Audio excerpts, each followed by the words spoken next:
방송에서 제공하는 부동산 정보는 투자 판단에 대한 참고 자료입니다. 방송에서 제공하는 부동산 물건의 가치, 가격 상승 및 가격 하락에 대해서는 방송사에서 보장하지 않습니다. 본 방송은 간접 광고가 포함되어 있으며 방송에서 나오는 부동산 정보는 출연자와 경제적 이해관계가 있을 수 있습니다. 투자에 유의하시길 바랍니다. 본 방송의 제작진 및 출연진은 방송통신심의위원회 규정을 준수합니다.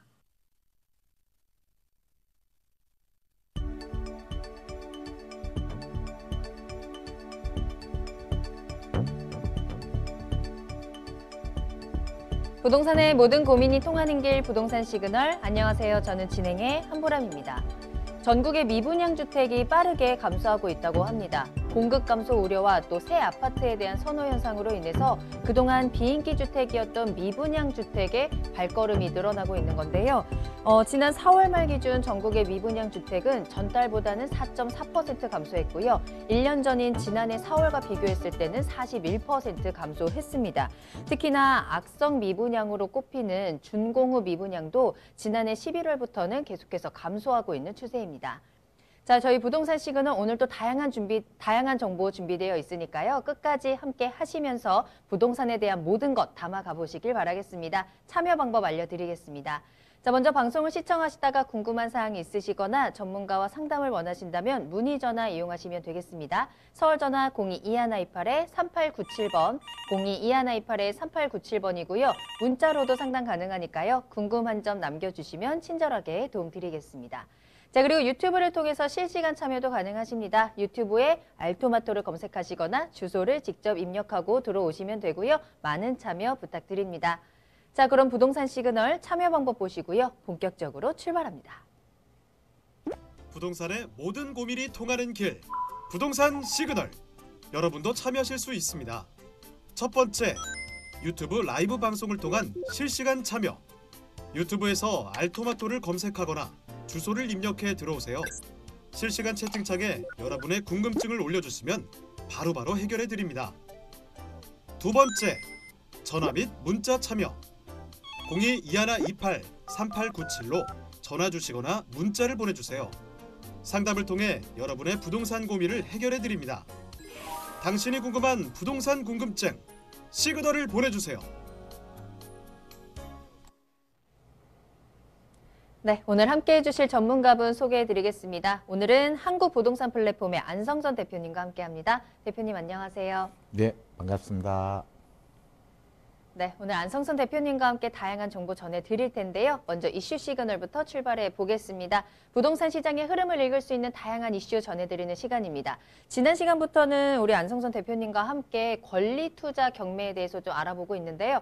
대표님 오늘은 어떤 내용일까요? 네, 똑같은 2강으로 오늘 강의를 진행을 해드리겠습니다.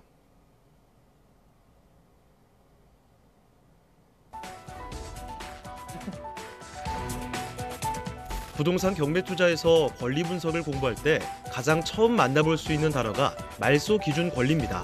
말소 기준 권리란 부동산이 경매로 낙찰될 경우 그 부동산에 존재하던 권리가 소멸하는가, 그렇지 않으면 낙찰자에게 그 권리가 인수되는가를 가늠하는 기준이 되는 권리를 말하는데요. 예를 들어 아파트를 매매하거나 상가나 토지를 살 때 등기부 등본상에는 근저당권이나 가압류가 있을 수 있고 임차인이 들어와 있을 수 있습니다. 이때 매매로 산다면 이런 권리들도 함께 가져가게 되는데, 없애고 싶은 권리가 있다면 매도인이 책임을 지고 이 권리들을 말소하는 것이라고 할 수 있습니다.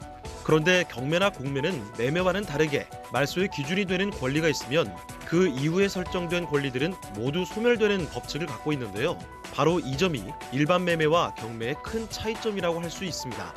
이러한 말소 기준 권리에는 총 7가지가 있는데요.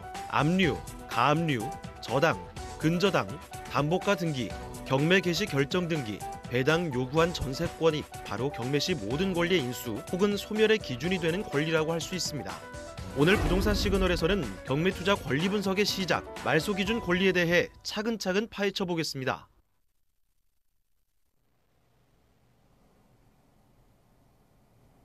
네, 반갑습니다.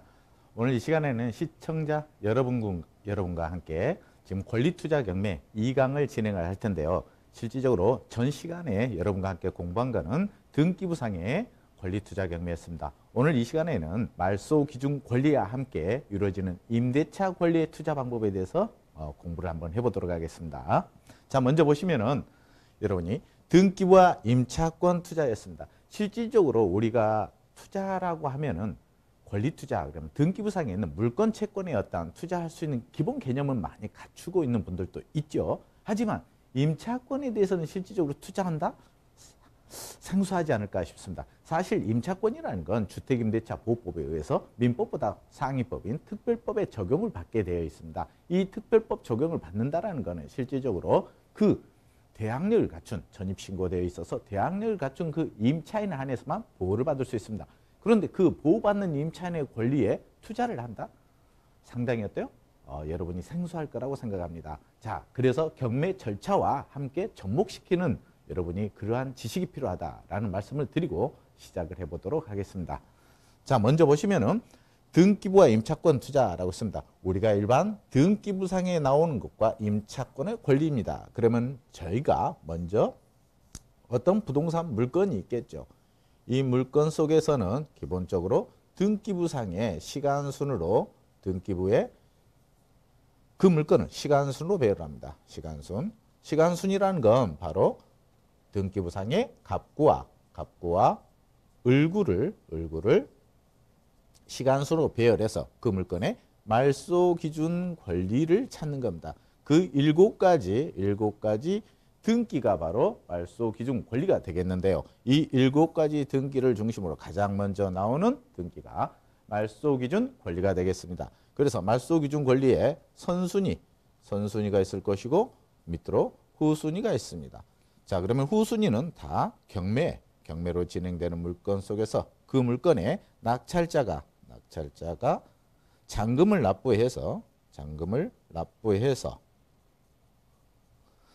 후순위의 권리는 다 소멸, 촉탁, 등기 신청을 하면 다 소멸되는 권리고 선순위의 권리는 낙찰자 입장에서로 소멸되지 않고 인수되는 권리다라고 말씀을 드릴 수 있겠습니다. 이 인수되는 권리다라는 부분을 인수되는 권리에 임차권에 투자할 수 있는 방법, 후순위에 소멸되는 권리에 투자할 수 있는 방법, 전세권의 선순위에 투자할 수 있는 방법, 전세권 후순위에 투자할 수 있는 방법을 오늘 여러분과 함께 공부를 해서 실전에 도움이 될 수 있도록 해보겠습니다. 자, 먼저 간단하게 말씀을 드리면은 말소 기준 권리라는 것과 임차권 선순위 부분입니다. 선순위 임차권. 자, 낙찰자 입장에서는 이 선순위의 권리는 어때요? 인수 권리와 인수 금액이 있습니다. 인수 권리, 인수 금액. 자, 권리는 낙찰자 입장에서 결국은 그 물건의 보증금 또는 기간, 몇 년 동안 남아있는 기간이 있겠죠. 그리고 방 한 칸이다, 방 두 칸이다 라는 그 범위입니다. 이 범위를 낙찰자가 권리를 인수해 준다라고 생각을 해주시면 되겠습니다. 자, 선순위입니다. 똑같이 선순위인데 인수 금액을 인수한다는 거죠. 금액을 인수한다는 건 뭐예요? 실질적으로 이 선순위 임차인이 권리 신고 및 배당 요구 종기일이 있습니다. 이 가장 중요한 민사집행법상에서 우리가 권리 투자한다 그랬죠. 물건, 채권에 투자해도 마찬가지고 이 채권에 투자할 때는 가장 중요한 게 뭐다? 이 배당 요구 종기일입니다. 모든 권리자들은 배당 요구 종기일 이전에 배당 요구를 해야 그 채권이 확정이 됩니다. 그래서 확정된 채권 이후에 배당 요구 종기일 이후에 어떠한 채권법원은 투자를 해주시면 어느 정도 안정성 있는 투자가 되지 않을까 싶습니다.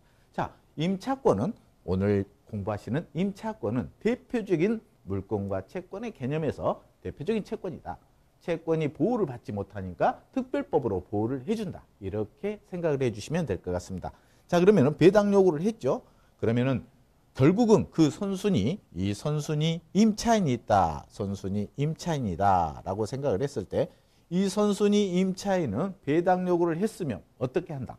나는 더 이상 이 경매로 나가는 주택에 있어서 거주를 하지 않고 배당금으로 실질적으로 나가겠다라는 의사표시다라는 거죠. 결국은 어때요? 내 임차 보증금을 돌려달라라는 의사표시다라고 생각을 해주시면 될 것 같습니다. 자, 그러면 여기에서 선순위 임차권의 인수 권리와 인수 금액인데 이 부분에 우리가 입찰하는 입찰자 입장에서 어떻게 투자가 가능하냐라는 부분이 또 문제가 되겠죠. 결국은 여러분들이 생각하는 선순위 인수되는 권리는 보증금 기간 범위를 기존에 있는 임차인이 거주를 하겠다는 의사표시입니다. 그래서 인수 권리 부분을 가지고는 그렇게 투자의 개념으로 접근하기는 힘들겠죠. 결국은 인수 금액입니다. 이분은 이 부동산 물건에서 거주를 하지 않겠다는 거죠. 그러면 경매 기간에서 배당 기일까지는 약 평균 1년이 걸립니다. 이 1년 이내에 빨리 나가고 싶은데 이분 입장에서는 어때요? 배당의 이의 신청이나 아니면은 이 많은 경매로 진행됐을 때 여기에 따른 이해관계인이나 아니면 경매를 입찰하는 입찰자들이 많이 현장을 방문합니다. 그래서 어때요? 상당히 귀찮겠죠. 그래서 이분 입장에서는 먼저 나가고 싶은 그런 부분이 있습니다. 자, 그래서 이 선순위 임차인의 권리를 먼저 계약을 통해서 투자를 해둔 다음에 명도까지 갈 수 있는 부분입니다. 실질적으로 많은 사람이 명도 부분을 어려워하지 않습니까? 그런데 먼저 계약을 해 주신다면은 이 배당을 받아가는 선순위 임차인에게 배당의 위임장을 받아서 직접 입찰자가 배당을 받는 그러한 기법이 되겠습니다. 조금 더 세밀한 부분은 또 공부를 해 나가면서 배우도록 하죠. 자, 그러면 등기부와 임차권에 관해서 실질적으로 임차권, 말소 기준 권리 중심으로 후순위 임차권입니다. 후순위 임차인은 실질적으로 모든 물건에서 말소 기준 권리 후순위는 임차권이라고 했죠. 배당 요구하지 않는 후순위 임차인은 모든 게 확정일자 유무를 떠나서 다 낙찰자가 잔금을 납부하면 소멸됩니다. 그래서 후순위 임차인들은 낙찰자한테 전혀 대항할 수 없다라고 생각을 하시면 됩니다.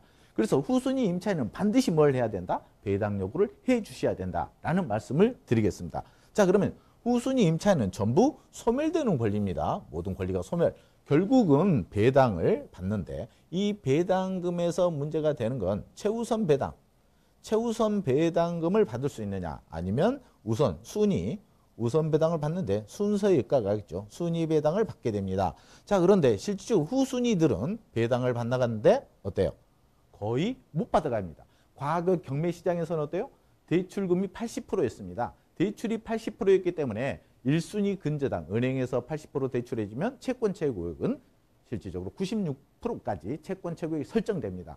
그럼 그 물건이 어때요? 경매를 지나갔을 때 1년 이후에는 어때요? 96%까지 도달을 합니다. 연체이자까지 포함해서. 자, 그렇기 때문에 후순위 임차인들, 말소기준 권리 후순위에 있는 모든 권리는 배당을 받아가기가 굉장히 힘들었다. 이렇게 생각해 주시면 될 것 같습니다. 하지만 이제는 어때요? 그 배당이 대출 자체가 40에서 50%밖에 안 됩니다. 누가? 1순위 근저당권자가. 요즘 은행에서 어때요? 주거용 부동산 같은 경우는 40에서 50%밖에 대출 안 해줍니다. 그러면 결국은 후순위에 있는 순위 배당을 받아갈 수 있는 권리가 많이 생기겠죠. 그러면 40, 50% 이후에 임차인이 들어온 그런 경매 물건이다 라고 생각을 해주시면 후순위도 어때요? 순위 배당을 받아갈 수도 있고 최우선 배당을 받아갈 수도 있는 경우가 됩니다. 하지만 대부분의 경매 시장에서는 최우선 배당만 먼저 받아갖고 후순위는 거의 어때요? 소멸되는 그러한 권리가 되겠죠. 하지만 우리 입장에서는 어때요? 투자자 입장에서 아니면 입찰자 입장에서 이 물건을 경매로 입찰하고 싶다라고 하면은 전혀 소멸되는 이 권리입니다. 이 소멸되는 권리를 대한민국의 모든 경매인들은 쳐다보지 않습니다. 그래서 하지만 제가 말하는 권리투자 경매라는 기법 자체는 말소기준 권리 후순위에 있는 권리를 가지고 활용을 해서 선투자해서 입찰하는 기법입니다. 그러면 어때요? 실질적으로 제가 투자되는 투자 원금은 저렴하지만 실질적인 낙찰가는 높습니다. 그래서 권리투자 경매의 가장 큰 장점은 어때요? 100% 낙찰받을 수 있는 방법이 있겠고 안전하다라는 방법이 있고 명도가 쉽다. 그리고 수익률이 좋다라는 말씀을 드릴 수 있겠습니다. 자, 세 번째 한번 볼까요?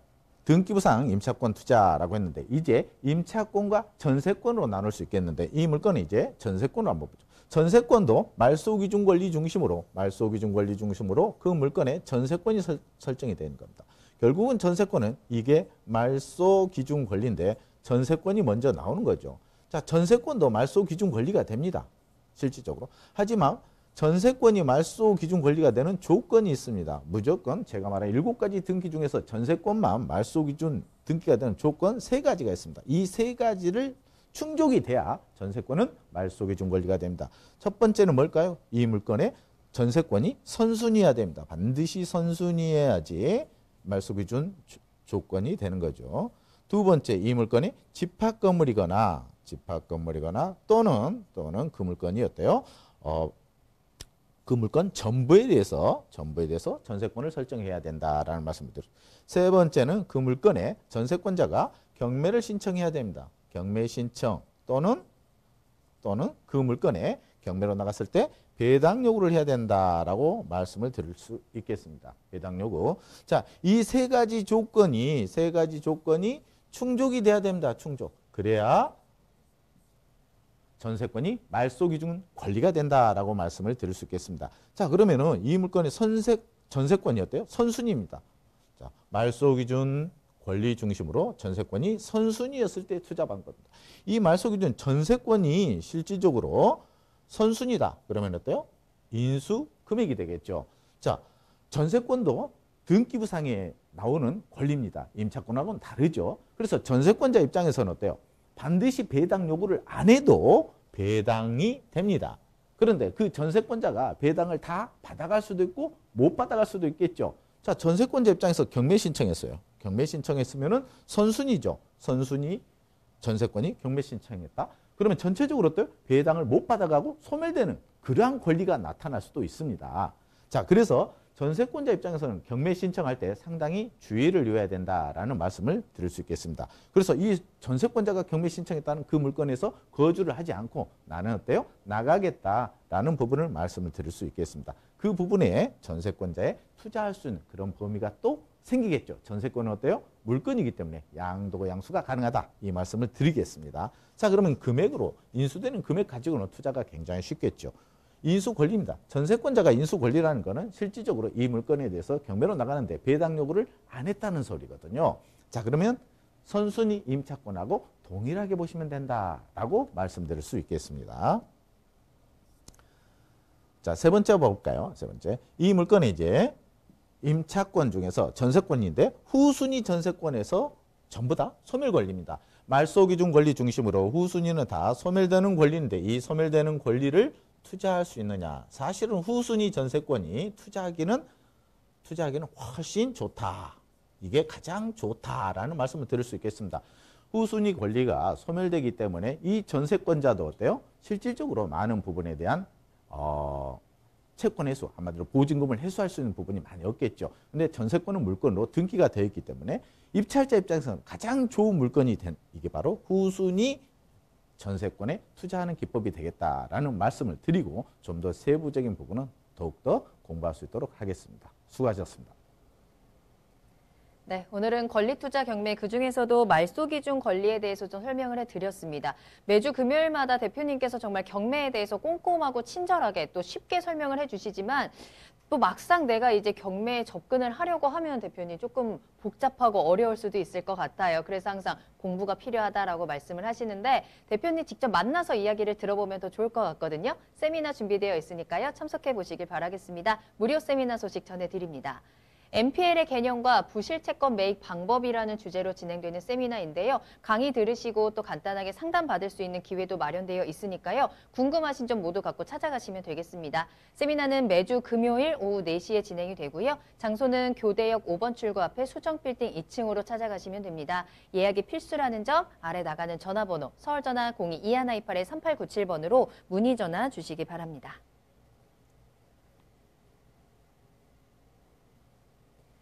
네, 계속해서 안성선 대표님과 함께하고 있습니다. 이번에는 투자 정보 알아보는 시간인데요. 토지 소개해드리도록 하겠습니다. 위치는 강원도 철원군 근남면 잠곡리에 위치한 토지 알아보도록 할게요. 먼저 기본 정보부터 알아보도록 하죠. 네, 이 시간 제가 항시 하는 말씀인데 먼저 이 물건을 소개하기 전에 여러분이 어때요?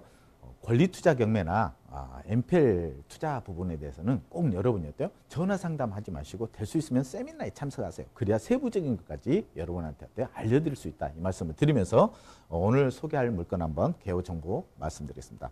자, 먼저 강원도 철원군의 근남면 잠곡리에 있는 토지입니다. 철원군 쪽 하면은 우리 국민들이 시청자분들께서 조금 어렵죠. 예, 그래서 철원군 근남면 잠곡리에 있는 토지다라는 말씀을 먼저 드리고요. 자, 면적은 토지 면적 8,198제곱미터. 상당히 면적은 어때요? 상당히 큰 면적이 되지 않냐라는 말씀을 드리겠죠. 자, 용도는 어때요? 생산관리지역입니다. 자, 관리지역 중에서 생산관리지역이라는 건 그 물건의 건폐율 자체가 토지의 건폐율이 20%다라는 말씀을 드리겠고요. 관리지역 내에서는 실질적으로 또 상당히 용도는 다양하다. 하지만 건폐율은 20%다라는 말씀을 드립니다. 물론 여기서 개발행위라는 거죠. 개발행위 자체를 하려고 하면은 문제가 또 발생을 합니다. 개발행위는 건축법에 적용을 받습니다. 건축법이라는 부분은 가장 기본이 되는 거, 그 토지에 개발행위를 하려는 거, 무슨 조건을 충족해야 되냐? 도로입니다. 결국은 맹지 같은 경우는 어때요? 개발행위를 할 수 없다라는 말씀을 드릴게요. 자, 이 물건의 감정가는 2억 8,700만 원입니다. 2억 8,700만 원. 자, 개요 정보에 조금 더 세부적인 사항으로 들어가 보도록 하겠습니다. 이 물건에 지금 등기부상으로 보시면은 표제부에 어때요? 81년도에 접수돼서 강원도처럼 근남면 잠곡리 전 8,198제곱미터로 나와 있습니다. 자, 각구 소유권에 관한 사항을 한번 볼까요? 소유권에서 이 물건의 소유권자 현재 영농 법인으로 되어 있는데 이분이 어때요? 현물 출자해서 96년 7월 20일 날로 어때요? 소유권 이전이 돼 있다. 그런데 이 물건을 조금 더 디테일하게 제가 말씀을 드린다면은 을구에 보시면 이분이 어때요? 채권 최고액으로 7천만 원 채무자 누구 앞으로 대표명으로 돼 있어서 실질적으로 근저당권자 협동조합입니다. 여기에서 대출을 받았겠죠. 이 대출이 지금 현재 7천인데 이게 이제 경매로 진행되는 물건입니다. 대출에 대해서 경매로 진행되면 어때요? 우리가 NPL이라고 하죠. Non-Performing Loan. 대출 계약이 실질적으로 어때요? 정상적으로 진행되지 않는 이런 채권이 됐다라고 해서 부실채권이라고 합니다. 자, 그러면 이러한 7천만 원인데 실질적으로 면적도 크고 이 감정가도 상당히 어때요? 높습니다. 이 감정가도 높은 금액에서 7천만 원 가지고 경매를 당한다? 쉽지 않겠죠. 그래서 여기에 다시 제2금융기관에서 대출을 해주면서 부실채권의 자체를 어때 변제를 합니다. 그래서 갈아탄다고 하죠, 우리가. 그래서 다시 진행을 시킵니다. 이렇게 PL 우리가 일반적으로 그 물건이 부실채권이 되면은 2금융, 3금융이 실질적으로 다시 그쪽으로 가서 대출을 추가 대출을 해주면서 1순위 근저당을 말소시켜서 갈아탄다 이렇게 생각을 해주시면 될 것 같아요. 자, 이런 물건이 지금 현재 경매로 나와 있습니다. 자, 먼저 보시면 입지 여건. 자, 개요를 봤으니까 입지 여건을 한 번 더 자세히 한번 들여다보겠습니다.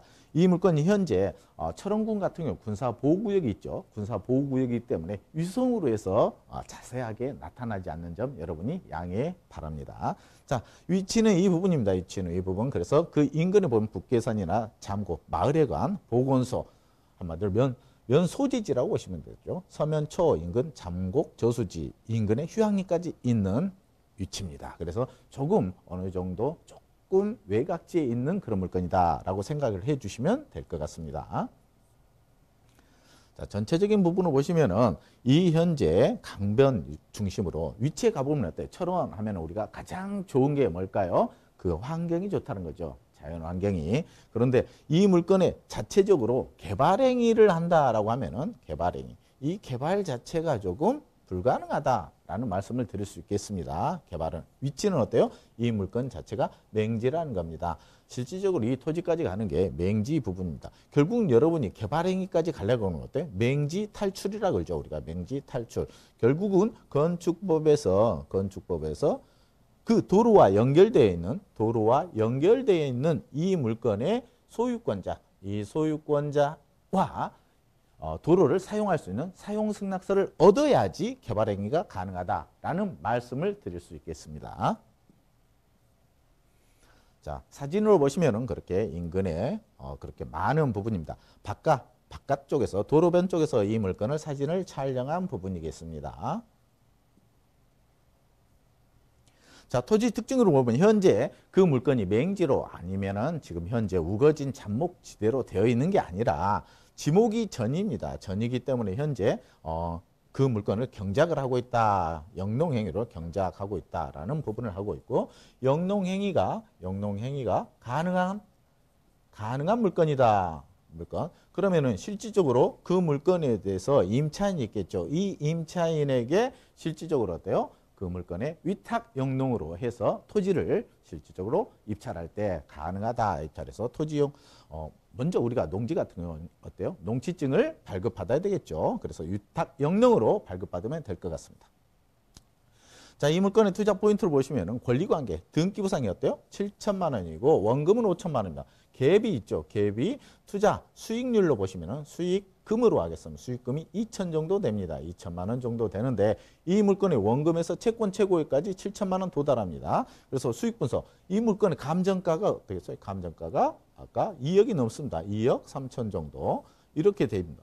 그럼 이거 공시지가는 얼마일까요? 공시지가가 여러분이 보시면은 공가가 한 6천만 원 정도 됩니다. 6천만 원. 그래서 공시지가 이하 중간이죠. 원금 사신 부분 다 적고 채권 최고액까지 7천.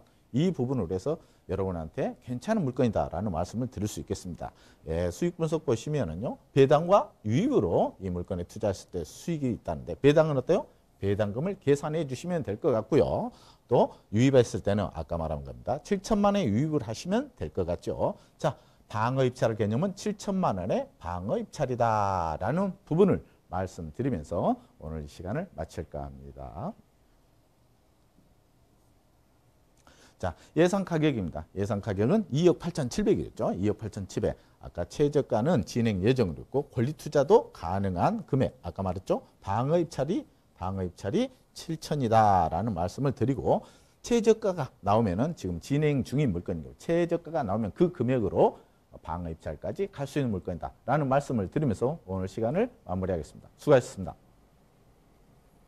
네, 강원도 철원군에 위치한 토지 소개해드렸습니다. 경매 물건이고요. 토지에 대한 장점과 함께 또 주의할 사항들도 꼼꼼하게 체크해 주셨으니까요. 참고해 보시길 바라겠습니다. 추가적으로 궁금한 사항 있으시다면 세미나 꼭 참석해 보시길 바랄게요. 대표님 직접 만날 수 있는 무료 세미나 준비되어 있습니다. NPL의 개념과 부실채권 매입 방법이라는 주제로 진행되는 세미나 매주 금요일 오후 4시에 교대역 5번 출구 앞에 수전빌딩 2층으로 찾아가시면 만나보실 수 있습니다. 예약 꼭 하고 찾아가셔야 돼요. 아래 나가는 전화번호로 문의 전화 주시기 바랍니다.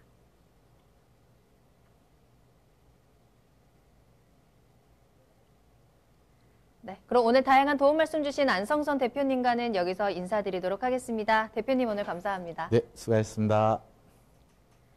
네, 부동산 시그널 저는 잠시 후에 부동산 상담 시그널로 돌아오겠습니다.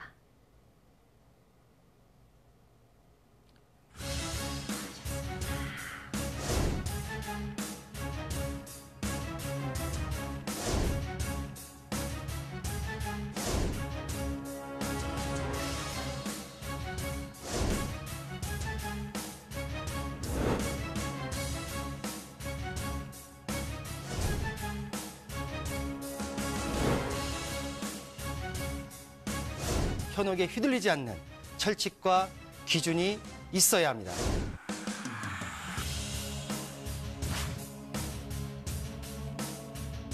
여러분의 소중한 자산, 어디에 얼마나 있는 것이 아닌 어떻게 흘러가는지 파악해야 합니다.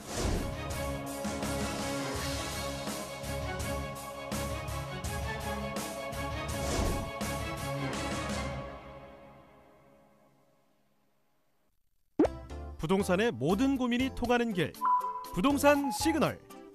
여러분도 참여하실 수 있습니다. 첫 번째, 유튜브 라이브 방송을 통한 실시간 참여. 유튜브에서 알토마토를 검색하거나 주소를 입력해 들어오세요. 실시간 채팅창에 여러분의 궁금증을 올려주시면 바로바로 해결해 드립니다. 두 번째, 전화 및 문자 참여. 02-2128-8504번으로 전화 주시거나 문자를 보내주세요. 상담을 통해 여러분의 부동산 고민을 해결해 드립니다. 당신이 궁금한 부동산 궁금증, 시그널을 보내주세요. 네, 여러분들의 부동산 궁금증을 해결해드리는 부동산 상담 시그널입니다. 부동산 시그널만의 다양한 분석을 이용해서 확실한 시그널 보내드립니다. 자, 계속해서 고민 해결해 주실 전문가분 소개해 드리겠습니다. JYP홀딩스의 김광섭 이사님과 함께 할게요. 이사님 안녕하세요. 네, 안녕하십니까. 네, 오늘도 날씨가 상당히 좀 좋습니다. 오늘도 고민하고 매물을 좀 소개를 해갖고 왔습니다. 네, 먼저 김광섭 이사님과 함께 여러분들의 부동산 궁금증 해결해드리는 상담 시그널부터 출발해 보도록 하겠습니다. 이사님과 또 상담을 받고 싶다 하시는 분들은요, 계속해서 문의 전화 열어줄 테니까요, 연락 주시면 되는데요. 이사님과 함께 할 수 있는 번호 알려드리겠습니다. 서울 전화 02-2128-8504번, 02-2128-8504번으로 전화와 문자 편안하게 이용해 보시길 바라겠습니다. 자, 그럼 첫 번째 상담 문자로 보내주신 사연 확인할게요. 끝번호 0945번으로 보내주신 사연이고요. 신도림 대림 2편한 아파트 2017년도에 매입을 해서 임대사업자 4년 단기 임대를 등록했고요. 현재는 양평역에 있는 신동아 아파트에 거주하고 있습니다. 신도림 2편한 아파트를 매도한 다음에 현금 보유를 할지 아니면 장기 임대해야 할지 고민입니다 하셨거든요. 자, 신도림 아파트 한번 체크해 보도록 하겠습니다. 2편한 아파트 어떻게 하면 좋을까요? 네, 일단은 뭐 4년 동안 잘 지고 계셨으니까 현재 시점에서는 좀 현금 보유를 일단 우선적으로 하시고 아파트라든가 다른 물건에 좀 투자를 좀 생각하시는 게 좀 어떤가 이렇게 간단하게 좀 설명을 해드릴 수가 있을 것 같아요. 뭐 2편의 세상 아파트가 위치가 나쁘다든가 그런 건 아니고 초기의 목적 자체가 단기 임대 사업자를 놓고 수익을 한번 만들어 보겠다라는 내용이 좀 들어가 있는 부분이기 때문에 경험이 좀 어느 정도 있다 하더라도 한 번 정도는 좀 수익을 내보고 현금 보유를 하시고 또 한 번 진행하시는 그런 방법을 좀 말씀 좀 드리겠습니다. 장기 임대를 한다는 것도 나쁘진 않죠. 현재 지금 4년 해서 한 5년 동안 거의 뭐 보유하고 계셨기 때문에 거기서 한 4년 정도 좀 더 보유하시는 것도 나쁘지는 않습니다만 일단은 현금 보유하시는 게 좀 더 낫지 않을까 싶어요. 일단 위치적으로 보시게 되면 그 아파트의 위치가 상당히 좀 괜찮죠. 여기 아파트가 이제 구로역 쪽 주변 지역에 있고요. 밑에 쪽에 이제 차량 기지가 위치해 있는 지역입니다. 그리고 이편한 세상 아파트가 신도림 이편한 세상 아파트 이렇게 위치했는데 주변 지역에 있는 아파트보다는 세대수도 괜찮고 괜찮죠. 여기 같은 경우도 현재 저세가가 상당히 좀 안정되어져 있는 지역에 위치해 있고 현재 그 가격대를 보게 되면 가격도 상당히 좀 현재 안정되어져 있는 그런 모습을 좀 보이고 있습니다. 또 고려역 쪽 주변 지역에 어떤 차량 기지라든가 고려역 쪽 주변 지역에 역세권 개발 사업을 진행한다고 한다면 좀 더 이득을 볼 수가 있는데 이런 부분도 좀 참고를 하셔라 이렇게 말씀드릴 수가 있을 것 같고요. 또 밑에 쪽에 있는 아파트 또 주변 지역에 있는 아파트와 좀 비교를 한다 그러면 아파트가 이렇게 세대수가 큰 아파트가 주변 지역에 특히 없어요. 또 이제 고려역 쪽 라인으로 해서 진행을 하게 되면 오히려 차량기지 쪽 주변 지역에는 이 소규모 단지의 아파트만 이렇게 좀 많이 있거든요. 이것에 오히려 뭐냐면은 이편한 세상을 좀 더 복돋아주는 그런 어떤 장점으로 좀 작용할 수 있는 여지는 있습니다. 그래서 매도 시기 자체를 단기적으로 올해 상반기에 매도하시는 것보다는 올해 하반기 또 이제 약간 날씨가 좀 쌀쌀해지는 올해 하반기 이렇게 해서 좀 매도 시기를 좀 잡으시는 게 어떨까 싶습니다. 네, 올해 하반기 매도 의견 주셨습니다. 참고해 보시길 바라겠고요. 다음 상담 바로 만나보도록 하겠습니다. 이번에도 문자로 보내주신 사연 확인할게요. 끝번호 128번이고요. 자, 부천 고강사거리 빌라를 2016년도에 매입을 하고 현재는 전세하고 있습니다. 지분은 12.5평의 1층인데요. 현재 정비사업 추진 중이어서 주변 중개업소에서 매도 의향이 없냐 문의가 많이 오신다고 하네요. 그래서 매도를 해야 할지 고민 중입니다 하셨거든요. 체크해 보도록 하겠습니다. 자, 이사님, 이 부천 고강동의 빌라 지금 매도하는 게 맞는 걸까요? 좀 더 보유를 하셔야죠. 여기 같은 경우는 이 고강 빌라를 2016년도에 그것도 투자 목적으로 구입하셨다는 것은 상당히 나쁘지 않습니다. 뭔 내용을 가지고 아마 투자를 하셨던 것 같고 일단은 고강 사거리 쪽에 있는 토지 한 12평짜리를 2016년도에 매입을 하셨다 그러면 아마도 그 매가 자체가 한 1억 정도, 한 1억 미만대 여기서 아마 좀 하셨던 것 같아요. 그래서 현재 아마 부동산에서 중개업소에서 아마 그 가격 의뢰라든가 여러 가지를 하다 보니까 아마 부동산에서 매도 의향이 있냐 이렇게 여쭤보시는 것 같은데요. 제 생각에는 이거 같은 경우는 향후 한 3년에서 한 4년 동안은 꼭 지고 가셔라 이렇게 좀 결론을 좀 내드릴 수가 있을 것 같습니다. 일단 고강사거리 쪽 주변 지역은 상당히 좀 고민 상담도 많이 오는 그런 지역들 중에 한 군데입니다. 기준이 되는 쪽은 바로 이 원종 쪽이죠. 원종 이 사거리 쪽 주변 지역인데요. 이 원종 쪽 사거리 쪽 주변 지역으로 해서 그 소사 대곡선이라고 하죠. 이게 지금 현재 올해 이제 개통될 예정입니다. 근데 이제 고강 쪽에서는 이 철도가 개통이 된다고 해서 가격적인 영향을 크게 받지는 않지만 여기서 이제 이 고강 사거리에서 움직이는 광역철도망이 있어요. 이 광역철도망이 아마도 철도 노선을 보게 되면 이렇게 해서 수주중학교, 고등학교, 그다음에 위쪽으로 해서 이제 뭐 신월역이라든가 또 가양역이라든가 이쪽으로 좀 옮기게 됩니다. 근데 이제 여기서 가장 중요한 부분은 바로 이 광역철도망인데요.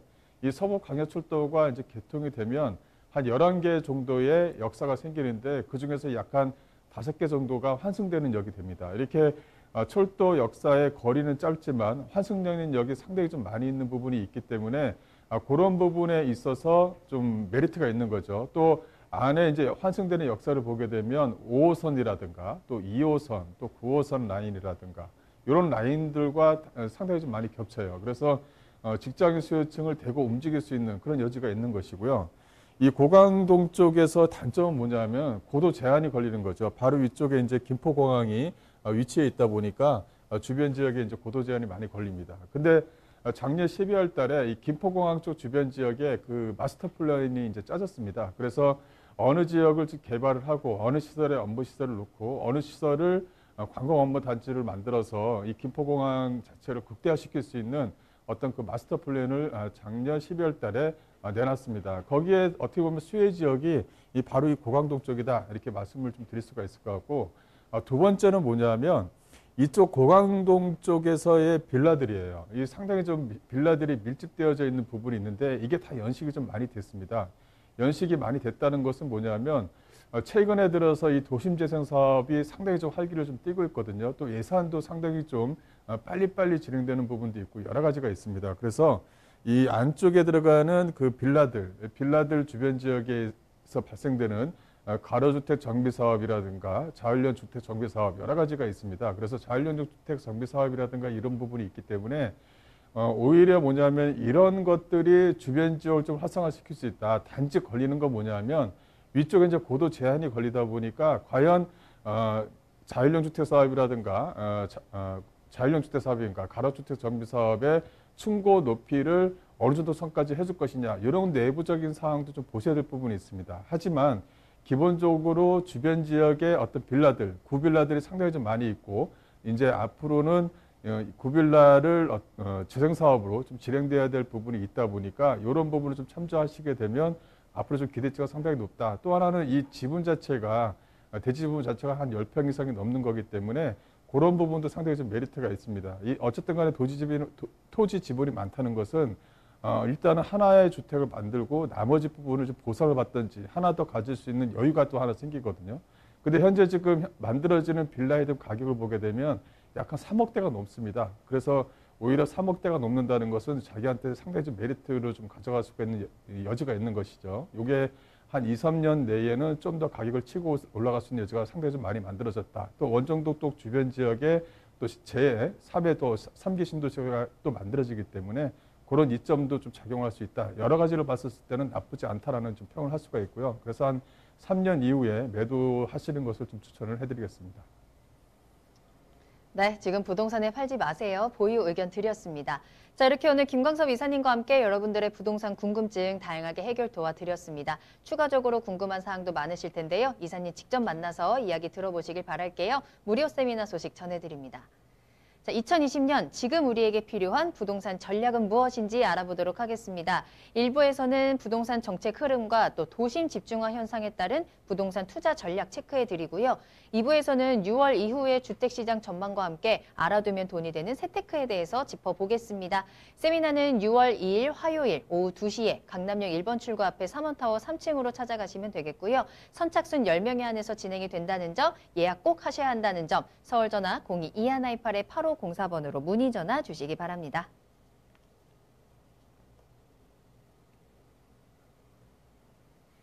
네, 계속해서 김광섭 이사님과 함께하고 있습니다. 이번에는 투자 정보 알아보는 시간이고요. 첫 번째로 만나볼 정보는요. 상가 소개해드리도록 할게요. 서울시 서초구 방배동으로 가보겠습니다. 먼저 기본 정보부터 알아볼게요. 네, 내용을 좀 보시게 되면 이 서초구 방배동에 위치해 있는 상가입니다. 이 상가를 들고 온 이유는 주변 지역의 호재거리도 많을 뿐더러 이 강남 상구의 상가를 좀 투자 금액 대비해서 높은 수익을 좀 가져갈 수 있는 이점이 있는 그런 물건이다라고 좀 보시면 될 것 같은데요. 본 물건은 9호선 구반포역에서 도보 약 한 4분 정도 거리에 위치해 있습니다. 또 구반포역 하게 되면 주변 지역에 그 아파트 주공 아파트들이 밀집되어져 있죠. 그래서 뭐 1주구부터 4주구까지 여러 개의 어떤 주택 구역을 나눠서 현재 지금 재건축을 현재 좀 시도를 하고 있습니다. 거기에 어떤 수혜 지역이다 이렇게 말씀을 좀 드릴 수가 있을 것 같고요. 규모는 지하 2층에 지상 10층, 이 1층 코너변에 위치해 있는 상가다 이렇게 좀 보시면 될 것 같고요. 이게 다다음 달에 이제 준공될 물건입니다. 현장을 보시게 되면 현장을 다 지어놨기 때문에 바로 현장에서 눈으로 확인할 수 있는 물건이다 이렇게 좀 보시면 될 것 같고, 매매가는 약 한 6억 1,500만 원이기 때문에 대출과 보증금을 하라고 하시게 되면 약 한 2억 미만에서 투자할 수 있는 물건이다 이렇게 정리를 해드릴 수가 있을 것 같습니다. 네, 서초구 방배동에 위치한 상가입니다. 위치가 굉장히 궁금해지는데요. 상가는 또 수요층이 중요한 거니까 어디에 위치해 있는지 입지적인 요건과 함께 또 호재거리도 한번 살펴보도록 할게요. 입지 여건은 구반포역에서 도보에 약 한 4분 정도 거리에 위치해 있고요. 또 4호선과 9호선이 이 동작역에서도 인접거리에 위치했다. 또 하나는 뭐냐면 이 4호선과 7호선이 지나가는 이수역과도 연계성 갖고 있다. 그래서 주변 지역에 뭐 카페 골목이라든가 이런 부분이 있기 때문에 생활 편의 시설은 잘 되어져 있는 지역에 위치했다. 이렇게 정리를 해드릴 수가 있을 것 같고요. 또 주변 지역을 보시게 되면 이렇게 학군에 대한 부분도 좀 말씀 좀 드릴 수가 있을 것 같아요. 이 상가 쪽 주변 지역에 학군이 좀 잘 있다는 것은 하나의 어떤 이점으로 좀 작용할 수 있는 여지가 상당히 좀 많이 있습니다. 보시게 되면 반포초라든가 세화여고 또 세화여중이 위치해 있고요. 동작중, 동작초도 이 반경 약 한 5, 6m 거리에 위치해 있기 때문에 학군이 상당히 좀 잘 되어져 있는 곳에 위치해 있는 상가 물건이다. 이렇게 좀 정리를 해드릴 수가 있을 것 같고요. 또 이제 바로 위쪽에 이 반포주공 재건축 단지가 위치해 있습니다. 약 한 3,600세대 정도가 이주 수요로 현재 좀 되어져 있고, 바로 위쪽에 여기가 이제 그 사주구 쪽에 위치해 있는데 이 사주구가 지금 현재 시공사 선정 단계에 있습니다. 그래서 대우건설과 삼성물산이 현재 좀 경쟁을 하고 있다라고 이제 보시면 될 것 같고요. 거기에 수혜 지역이다 이렇게 좀 보시면 될 것 같습니다. 또 이 수역에서 올라가는 거리 위치에 있기 때문에 이 방배동 카페 거리하고도 인접 거리에 위치해 있고요. 또 새롭게 서리풀 터널이 개통되면서 이 도로에 대한 어떤 이점을 상당히 좀 갖고 있는 지역에 위치해 있다 이렇게 정리를 좀 해드릴 수가 있을 것 같습니다. 또 이 호재거리를 보시게 되면 앞서 말씀드린 대로 이 반포 주공 1단지 이 4주구로 좀 나눠져 있는데 여기서 이제 그 3지구에 위치해 있는 지역이죠. 그래서 본 물건 자체가 바로 이쪽 주변 지역에 위치해 있다는 것도 상당히 좀 메리트가 있습니다. 그래서 주변 지역의 아파트, 이 멋진 아파트가 올라가게 되면 주변 지역의 도로라든가 교통에 대한 폭이 좀 넓어지기 때문에 주변 지역의 어떤 호재거리로 인한 어떤 반사적 이익을 톡톡히 누린다 이렇게 좀 보시면 될 것 같고요. 이 반포주공 전체적으로 봤었을 때는 약 한 5,335세대 정도가 됩니다. 현재 약 한 3,006세대가 현재 이주 준비를 하고 있다 이렇게 좀 보시면 될 것 같고요. 한 입주가 한 2, 3년 정도, 한 3년 정도의 어떤 주기를 좀 보이고 있기 때문에 그 후에는 어떤 반사적인 기대감으로 인한 어떤 집가 상승이라든가 임대가 상승 이 두 마리 토끼를 다 가지고 갈 수 있는 물건이다 이렇게 정리를 해드릴 수가 있을 것 같고요. 또 하나는 이 개발 호재입니다. 이 한남 인터체인지에서 이 양재 인터체인지로 지나가는 이 도로 자체가 이제 지하화가 된다. 이렇게 보시면 될 것 같은데 바로 이 본 물건지의 수혜 지역이다라고 정리를 좀 해드릴 수가 있을 것 같습니다. 또 한남 IC와 양재 IC가 지하로 연결이 되게 되면 주변 지역의 녹지 공간이 상당히 좀 많이 좀 만들어지게 됩니다. 거기에 따른 어떤 관광 명소라든가 이런 부분도 따라오기 때문에 거기에 그만큼 또 수요가 또 넘치게 되죠. 그래서 주변 지역의 어떤 호재거리로 좀 충분히 작용할 수 있는 호재다 이렇게 좀 보시면 될 것 같고요. 네, 건물의 특징을 좀 말씀을 드리자면 본 물건 자체는 지하 2층으로 좀 구성이 되어져 있고 10층으로 좀 구성이 되어져 있습니다. 앞 오피스텔과 도시형 생활주택으로 좀 되어져 있는데 오피스텔과 도시형 생활주택이 거의 뭐 경쟁률이 20대 1, 30대 1이 될 정도로 마감이 됐다 이렇게 좀 보시면 될 것 같고요. 거기서 이제 1층 상가다 이렇게 해서 정리를 해드릴 수가 있을 것 같습니다. 또 안에 좀 특징을 보시게 되면 이렇게 인테리어가 다 되어져 있습니다. 천장형 공사라든가 또 에어컨도 좀 지원하고요. 또 이렇게 임차인들이 이렇게 다 되어져 있는 것을 상당히 좀 선호하죠. 그만큼 인테리어 비용이 많이 적게 들어가니까요. 그래서 바닥에 대한 타일 시공이라든가 여러 가지 부분을 해놨기 때문에 임차인들의 어떤 그 리모델링 비용을 상당히 좀 많이 줄여들 수가 있습니다. 그래서 현재 임차 이용서를 상당히 좀 많이 받고 있는 곳 중에 하나다. 이렇게 정리를 해드릴 수가 있을 것 같고요. 그 외부 인테리어라든가 내부 인테리어를 보시게 되면 상당히 좀 최근에 현대적으로 좀 만들어낼 수 있는 그런 어떤 그 인테리어를 좀 집어넣었다. 또 안쪽에서 뭐 홈 네트워크 시스템이라든가 뭐 LCD 무선 뭐 리모컨이라든가 이런 것까지 다 이제 정비가 되어져 있는 물건이다라고 정리를 해드릴 수가 있겠습니다.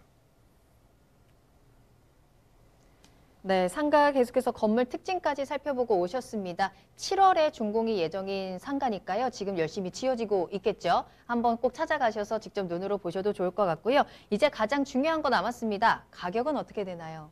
가격을 좀 말씀을 드리자면요. 본 물건의 가격은 그 6억 1,500만 원의 현재 좀 매가가 형성이 되어져 있습니다. 이 주변 시세에서 보기에는 평당가 자체가 약 한 8천만 원에서 7,900만 원 이때가 지금 형성이 되어져 있는데 거기에서 새롭게 지어진 물건임에도 불구하고 기존 가격대를 따라갔다는 것이 하나의 좀 이점이다. 이렇게 정리를 할 수가 있을 것 같고요. 그 예상 임대가는 5천에 한 120만 원 정도를 좀 예상할 수가 있을 것 같아요. 그래서 이 대출과 보증금을 활용하시게 되면 실투자금 약 한 1억 9천만 원대에 강남 3구에 그것도 서초구 방배동 가장 핵심적인 위치에 내가 상가를 하나 가져갈 수 있는 절호의 기회다라고 이제 보시면 될 것 같습니다. 네, 서울시 서초구 방배동에 위치한 상가 소개해 드렸습니다. 꼭 참고해 보시길 바라겠고요. 다음 부동산 바로 만나보도록 할게요. 자, 이번에는 통건물 소개해 드릴 겁니다. 영등포로 넘어가 보도록 할까요? 영등포구 영등포동에 위치한 통건물이고요. 역시나 역세권에 그리고 신축 건물로 소개해 드리겠습니다. 그럼 먼저 개요 정보부터 알아보도록 할까요? 네, 개요를 말씀드리자면 이 5호선 영등포 시장역에서 도보 약 한 5분 거리에 위치해 있는 물건이다. 이렇게 보시면 될 것 같고요. 영등포 시장역 쪽 주변 지역은 이 영등포 뉴타운 사업으로 현재 지금 진행되고 있는 지역들 중에 한 군데입니다. 그러다 보니까 뉴타운 사업으로 인해서 어떤 그 재개발 사업이 상당히 좀 활성화되고 있는 지역에 포함되어진 물건이다. 앞으로 이제 미래 가치가 상당히 좀 좋다라고 이제 말씀드릴 수가 있을 것 같아요. 대지 면적은 약 한 202.6평방미터, 약 한 63평 정도 나오는 물건이다. 이렇게 좀 보시면 될 것 같고요. 지어질 물건 자체가 지상 1층에서 6층까지 총 14세대로 꾸며지는데 1.5룸 오피스텔 2세대, 또 투룸 12세대로 좀 꾸며질 예정입니다. 준공은 약 한 10월 달 정도로 좀 예상을 할 수가 있고요. 매매가는 약 한 45억 정도를 예상할 수가 있습니다. 근데 이쪽 주변 지역이 전세가 자체가 거의 뭐 매매가와 개별 호실에 대한 매매가와 거의 뭐 비슷하다 보니까 좀 상당히 좀 안정적으로 소액 투자로 좀 끌고 갈 수 있는 물건이다라고 정리를 해드리겠습니다. 네, 이번에는 통건물 소개해 드릴게요. 위치가 굉장히 좋잖아요. 영등포동 하면 교통에 정말 편리한 곳으로 또 유명하니까. 자, 그러면 이 통건물 좀 계속해서 알아보도록 하겠습니다. 입지, 호재, 그리고 가격까지도 알아보도록 할게요. 네, 본 물건은 영등포 시장역에서 도보 약 한 4분 거리에 위치해 있고요. 또 이쪽 주변 지역 자체가 이 유타운 쪽으로 해서 이렇게 활성화되고 있는 지역들 중에 좀 포함이 되어져 있습니다. 또 영등포 시장역 하게 되면 바로 이 영등포 지하 상가와 또 연결이 되는 부분이 있죠. 영등포 지하 상가와 연결이 되다 보니까 어떤 그 생활 편의 시설을 다 누린다. 이렇게 좀 정리를 해드릴 수가 있을 것 같아요. 또 주변 지역을 한 번 더 보시게 되면 이렇게 여의도 업무단지와 중공업 지역 요 사이에 위치해 있는 물건이다라고 좀 보시면 될 것 같은데 빌라 자체, 즉 다세대 빌라 자체가 이 중공업 지역에 들어가 있다는 것은 상당히 좀 메리트가 있습니다. 그래서 뭐 일조권이라든가 이런 것을 좀 방해를 안 하기 때문에 네모 반듯하게 쭉 올라갈 수 있는 다세대 물건이다라고 말씀드릴 수가 있을 것 같고요. 주변 지역에 앞서 말씀드린 대로 이렇게 영등포 지하 상가하고도 또 연결이 되다 보니까 뭐 아크로타워 스퀘어라든가 롯데백화점 또 타임스퀘어도 바로 연결이 됩니다. 또 영등포 역 쪽 주변 지역에 뭐 쪽판촌 개발 사업이라든가 주변 지역의 어떤 도심 재생 사업이 상당히 좀 많이 활성화되고 있습니다. 그래서 본 물건지 쪽 주변 지역도 간접적인 어떤 수혜 지역이 되는 위치에 있다라고 이제 말씀드릴 수가 있을 것 같고요. 또 이제 개발 호재를 말씀드리자면 여기에서 올라가는 어떤 그 신안산선에 대한 사업을 좀 들 수가 있을 것 같고요. 이 신안산선은 이 서해 쪽에서 올라오는, 즉 서해에서 서울 쪽으로 올라오는 철도 노선 중에 이 물동량과 사람을 다 실어나를 수 있는 유일한 어떤 그 철도 노선이다. 이렇게 좀 말씀 좀 드릴 수가 있을 것 같아요. 그래서 앞으로 여기서 올라오는 어떤 수요층 자체의 어떤 기대감이 상당히 좀 크게 작용할 수 있다라고 말씀드릴 수가 있을 것 같고요.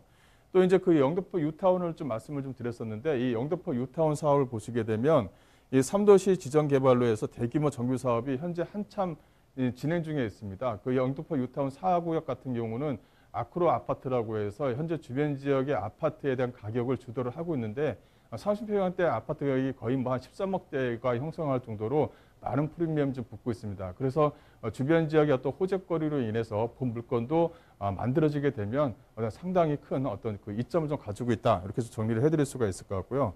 또 주변 지역의 어떤 도시 환경 재생 사업이라든가 물레동 또 신길 뉴타운의 어떤 사업으로 인해서 어떤 이주 수요를 충분히 좀 받아낼 수 있는 지역에 위치해 있다라고 정리를 좀 해드릴 수가 있을 것 같습니다. 또 하나는 이 앞에 연결이 되는 이 서부간선도로 지하 사업을 들 수가 있겠는데요. 이 서부간선도로 지하 사업이 바로 이 월드컵 대교, 바로 이쪽에서 만들어지는 이 월드컵 대교하고도 또 연결이 됩니다. 그러다 보면 직결화가 돼서 어떤 그 서부간선도로가 지하화가 된다면 주변 지역의 또 녹지 공간들이 상당히 좀 많이 만들어지죠. 거기에 어떤 그 녹지 공간에 따른 어떤 그 임차 수요층들도 상당히 좀 풍부해질 것이다라고 정리를 좀 해드릴 수가 있을 것 같고요. 건물 특징을 보시게 되면 이 철연 대리석으로 만들어질 예정입니다. 지상 6층 14세로 좀 꾸며져 있고 또 주변 지역에 자주식 주차가 충분히 가능하도록 주차대수도 상당히 좀 많이 늘 예정입니다. 또 최신 보안 시스템이라든가 풀 옵션을 또 제공할 예정이고요. 또 예상 임차 현황을 보시게 되면 이 전세를 놨을 경우와 월세를 놨을 경우 이 두 가지로 좀 나눌 수가 있을 것 같습니다. 그래서 전체적으로 매매가를 형성하는 것과 이 전세를 나왔을 때 그 가격대를 보게 되면 약 한 6억대에서 물건을 좀 가져갈 수 있도록 상당히 좀 안정적으로 만들어놨다는 것도 하나의 좀 특징이다라고 정리를 해드릴 수가 있을 것 같고요. 두 번째로는 이 월세하고 보증금, 그래서 내가 좀 어느 정도까지 수익이 좀 나왔으면 좋겠다라고 이제 예상을 하게 되면 월세가도 어느 정도까지 예상을 할 수가 있을 것 같은데 보시게 되면 월세를 약 한 600만 원 정도를 예상을 할 수가 있습니다. 그렇다면 안에 들어가는 대출을 좀 제외하고도 월세 수익이 약 한 400만 원대로 안정적인 월세 수익을 가져갈 수 있다. 즉 연금형 어떤 상품으로도 만들어낼 수 있다는 것도 하나의 좀 특징이다라고 정리를 해드릴 수가 있을 것 같습니다. 전체적으로 예상 가격을 좀 분석을 해본다고 한다면 그 매매가는 약 한 45억 3천만 원 정도를 예상할 수가 있고요. 이거 같은 경우는 전세를 놨을 경우입니다. 그 전체적으로 39억 7천만 원의 전세를 놨을 경우에 실투자금 약 한 5억 6천만 원대로 가져갈 수 있다. 이렇게 정리를 해드릴 수가 있을 것 같고요. 또 하나는 이제 전세와 월세를 섞어서 어떤 월세 수익을 좀 더 받아내서 대출에 대한 어떤 부담을 좀 지우고 싶다라고 하시게 되면 월세를 좀 어느 정도 넣을 수가 있습니다. 약 한 600만 원대로 월세를 넣을 수가 있기 때문에요. 그렇다면은 예상 임대가를 약 한 22억 7천만 원 정도를 전세 보증금으로 놓고요. 월 한 600만 원대의 월세 수익이 났을 경우에 대출이 약 한 9억 7천만 원 정도를 좀 예상할 수가 있겠습니다. 그렇다면 실투자금 약 한 12억 8천만 원대로 가져갈 수 있는 물건이다라고 보시면 되겠습니다. 네, 서울시 영등포구 영등포동에서 통건물까지 소개해드렸습니다. 오늘 소개해드린 두 가지 투자 정보 잘 참고해 두셨다가 타이밍 놓치지 마시고 꼭 기회 잡아보시길 바랄게요. 또 추가적으로 궁금한 사항 있으시다면 세미나도 꼭 참석해 보시길 바라겠습니다. 무료 세미나 소식 전해드립니다. 자, 2020년 지금 우리에게 필요한 부동산 전략은 어떤 것인지 한번 알아보도록 할게요. 부동산 정책 흐름 체크하면서 투자 전략 함께 알아볼 거고요. 또 6월 이후의 주택시장 전망 그리고 세금과 관련된 이야기까지 모두 전해드리도록 하겠습니다. 또 강의 끝난 이후에는 간단하게 상담 받을 수 있는 시간도 마련되어 있기 때문에 참석하시면 정말 다양하게 든든하게 돌아가실 수 있을 것 같아요. 6월 2일 화요일 오후 2시에 강남역 1번 출구 앞에 3원타워 3층에서 진행이 됩니다. 선착순회 안에서 진행이 된다는 점 아래 나가는 전화번호로 문의 전화 주시기 바랍니다.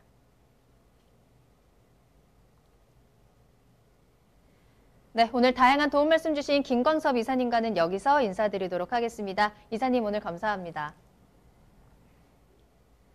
네, 부동산 시그널 오늘 저희가 준비한 내용은 여기까지입니다. 자, 하지만 방송이 끝난 이후에도 상담 접수 계속 받고 있으니까요. 여러분들의 부동산 궁금증 시그널을 계속해서 보내주세요. 서울전화 02-2128-8504번, 02-2128-8504번이고요. 문자로도 상담 가능합니다. 편안하게 이용해 보시면 되겠습니다.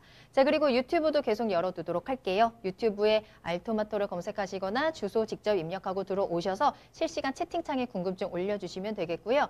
또 알토마토 홈페이지 들어가시면 저희 프로그램 무료로 다시 보기 이용하시면서 또 여러분들의 시청 소감도 남겨주실 수 있습니다. 많은 참여 부탁드립니다. 자, 그럼 저는 다음 이 시간에 더욱더 알찬 정보 가지고 돌아오겠습니다. 시청해주신 여러분 고맙습니다.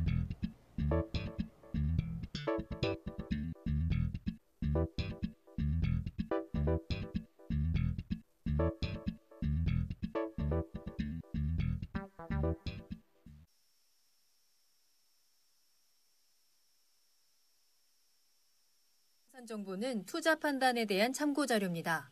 방송에서 제공하는 부동산 물건의 가치, 가격 상승 및 가격 하락에 대해서는 방송사에서 보장하지 않습니다. 본 방송은 간접 광고가 포함되어 있으며 방송에서 나오는 부동산 정보는 출연자와 경제적 이해관계가 있을 수 있습니다. 투자에 유의하시길 바랍니다. 본 방송의 제작진 및 출연진은 방송통신심의위원회 규정을 준수합니다.